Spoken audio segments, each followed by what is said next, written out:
প্রিয় দর্শক, স্বাগত আমাদের নিয়মিত সাপ্তাহিক আয়োজন চায়না বুলেটিনে। আপনারা জানেন, চীন পৃথিবীর বৃহত্তম রাষ্ট্রগুলোর একটি।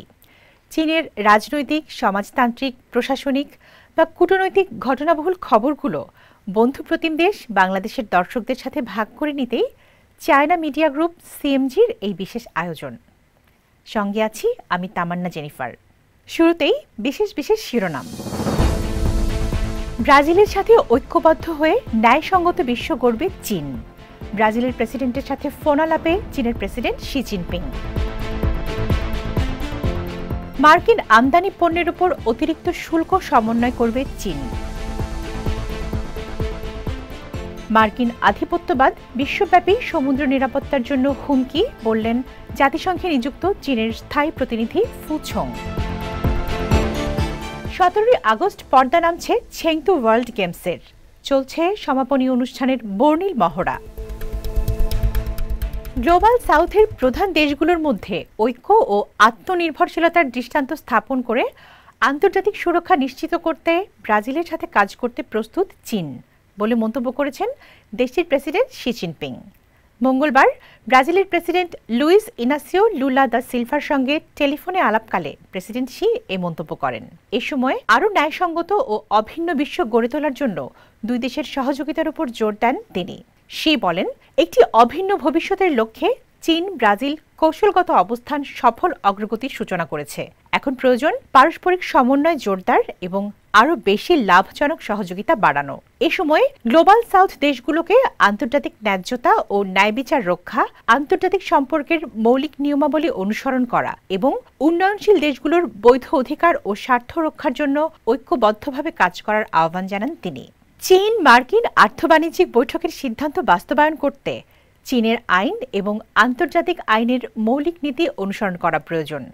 পরবর্তীতে রাষ্ট্রীয় পরিষদের অনুমোদনের মাধ্যমে মার্কিন পণ্যের উপর আরোপিত অতিরিক্ত শুল্ক সমন্বয় করা হবে বলে এক বিবৃতিতে জানিয়েছে চীনের রাষ্ট্রীয় পরিষদের শুল্ক কমিশন।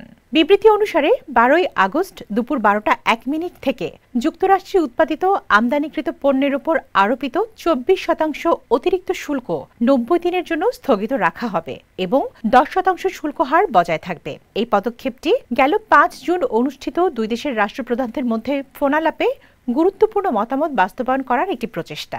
এই সিদ্ধান্ত চীন মার্কিন দুই পক্ষের নিজ নিজ উন্নয়ন লক্ষ্য বাস্তবায়নে এবং বিশ্ব অর্থনৈতিক প্রবৃদ্ধি জোরদার করতে সহায়ক হবে বলে আশা করা হচ্ছে। সমুদ্র নিরাপত্তা নিয়ে চীনের বিরুদ্ধে যুক্তরাষ্ট্রের আনা অভিযোগ প্রত্যাখ্যান করেছেন জাতিসংঘে নিযুক্ত চীনের স্থায়ী প্রতিনিধি ফু ছোং। নিরাপত্তা পরিষদের উচ্চ পর্যায়ের উন্মুক্ত বিতর্কে তিনি পানামা খাল নিয়ে চীনের বিরুদ্ধে করা মার্কিন দাবিকে অযৌক্তিক অভিহিত করে যুক্তরাষ্ট্রকে মিথ্যাচার বন্ধের আহ্বান জানান। তিনি বলেন, চীন সবসময় পানামা খালের ওপর পানামার সার্বভৌমত্বকে সম্মান করে এবং আন্তর্জাতিক জলপথ হিসেবে খালের নিরপেক্ষতাকে স্বীকৃতি দেয়। চীনের ওপর যুক্তরাষ্ট্রের ভিত্তিহীন অভিযোগ খাল নিয়ন্ত্রণের একটি চক্রান্ত ছাড়া আর কিছুই নয় উল্লেখ করে ফু ছোং বলেন, দক্ষিণ চীন সাগরে শান্তি ও স্থিতিশীলতার ক্ষেত্রে মার্কিন যুক্তরাষ্ট্রই সবচেয়ে বড় হুমকি। দেশটির শীতল যুদ্ধের মানসিকতা এবং একতরফা পদক্ষেপ বিশ্বব্যাপী সামুদ্রিক নিরাপত্তার জন্য মারাত্মক ঝুঁকি তৈরি করছে বলেও সতর্ক করেন তিনি। আসছে 17 আগস্ট পর্দা নামছে পুরো বিশ্বকে মাতিয়ে রাখা ওয়ার্ল্ড গেমসের। এর মধ্যেই শুরু হয়ে গেছে সমাপনী অনুষ্ঠানের মহড়া। মনোরম এই আয়োজনটি বিশ্বের ক্রীড়াপ্রেমীদের চমকপ্রদ এক সন্ধ্যা উপহার দেবে বলে আশা করছেন আয়োজক সংস্থা। চেংতু আন্তর্জাতিক উদ্যানতত্ত্ব প্রদর্শনী পার্কের ইন্টারন্যাশনাল ফ্রেন্ডশিপ প্যাভিলিয়নে আয়োজিত হতে যাচ্ছে ওয়ার্ল্ড গেমসের সমাপনী অনুষ্ঠান। 10 দিনব্যাপী এই আয়োজনের সমাপনী পর্বে থাকছে গেমস হাইলাইটস, ক্রীড়াবিদদের প্রবেশদ্বার, পতাকা হস্তান্তর এবং সাংস্কৃতিক ও ক্রীড়া পরিবেশনার একটি ভিডিও মন্তাজ। 1981 সালে প্রথম আয়োজিত এবং প্রতি 4 বছর অন্তর অনুষ্ঠিত ওয়ার্ল্ড গেমস অলিম্পিক গেমসের বাইরে সর্বোচ্চ স্তরের আন্তর্জাতিক বহু ক্রীড়া ইভেন্ট। দর্শক, এই ছিল আমাদের এবারের আয়োজনে। আবারও দেখা হবে চীনের সমসাময়িক খবর নিয়ে আগামী সপ্তাহে একই দিন একই সময়ে। অনুষ্ঠানটি সামাজিক যোগাযোগ মাধ্যমে দেখতে ভিজিট করুন www.facebook.com/cmg বাংলা এবং ইউটিউব চ্যানেল সিএমজি বাংলা।